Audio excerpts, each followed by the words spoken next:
Ребят, мы не только меняем контроллеры на новые, мы их еще также ремонтируем.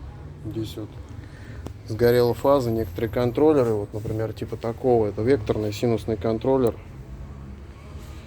Векторные синусные контроллеры, как бы они достаточно рентабельны в ремонте, то есть не все как бы контроллеры. Есть, в общем, смысл ремонтировать некоторые контроллеры, этим мы тоже занимаемся. Так что обращайтесь.